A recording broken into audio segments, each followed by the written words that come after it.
aujourd'hui ici au cœur de la Cité de l'Habitat et du Bien-être. Et comme son nom l'indique, il y a des entreprises dont la spécialité c'est le bien-être. Et bien ça tombe bien, c'est le cas de Solange qui est à mes côtés aujourd'hui. Bonjour Solange. Bonjour Émilie. Alors vous êtes la gérante de Pilates 68. Oui. Et je vais vous poser quelques questions pour mieux comprendre cette discipline. Alors déjà, comment est né, qui a créé le Pilates ? Alors, la méthode Pilates a été créée par Joseph Pilates.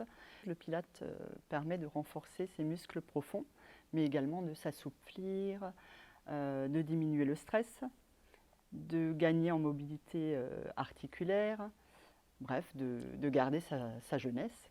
Que des bienfaits, une cure de jouvence ici chez vous, chez Solange Pilates 68. Et c'est vrai que c'est des postures, donc le Pilates ce sont de nombreuses postures. Est-ce que si je donne un chiffre comme le chiffre 100, je me rapproche du nombre de postures existantes en Pilates ? Oh oui, et je pense largement plus, puisque on peut décliner les exercices de base par des variantes. Et vous connaissez combien de postures différentes ? Je ne sais pas, j'en connais pas mal, puisque je suis assez... j'aime bien diversifier mes cours, donc je ne fais jamais 2 fois le même cours. Et le Pilates s'adresse à qui ? Est-ce que ça s'adresse à tout le monde ou est-ce que ça s'adresse plutôt aux personnes âgées ?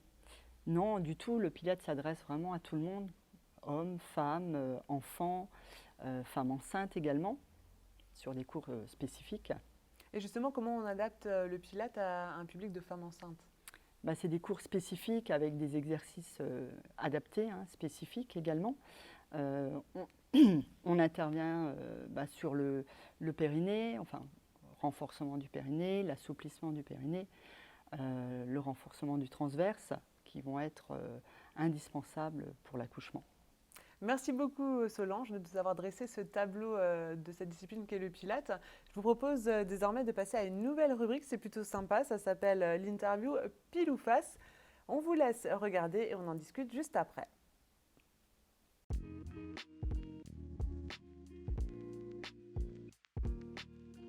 Pilates, parce que je suis professeure de Pilates.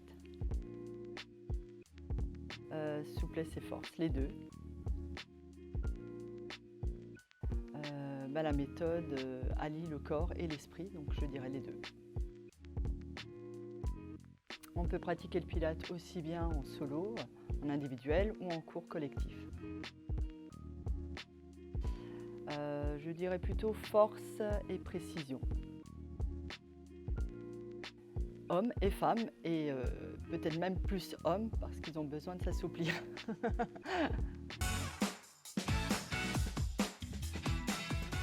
Et on continue à faire connaissance avec Solange Pilates 68 à travers notre rubrique cliché, pas cliché.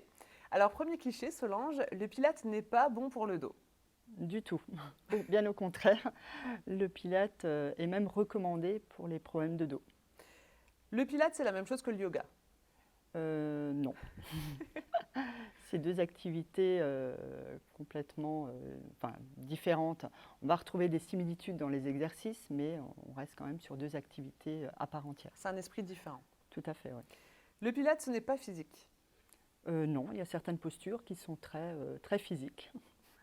Le Pilates ne permet pas de maigrir ? Non, il ne permet pas de maigrir, mais je dirais qu'on s'affine avec le Pilates. Le Pilates fait grandir ?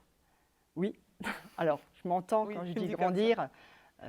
Disons que le Pilates permet de s'étirer et de s'allonger.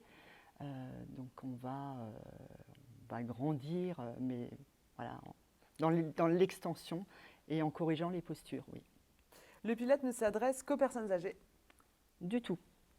Aussi pour les personnes âgées, mais je dirais pour tout le monde. Il existe du Pilates enfant. Jusqu'à 75 ans, 80 ans même, on peut pratiquer le Pilates. Merci beaucoup Solange, on y voit plus clair désormais sur ce qu'est le Pilates. Et le plus simple en fait, c'est de venir essayer ici chez Pilates 68.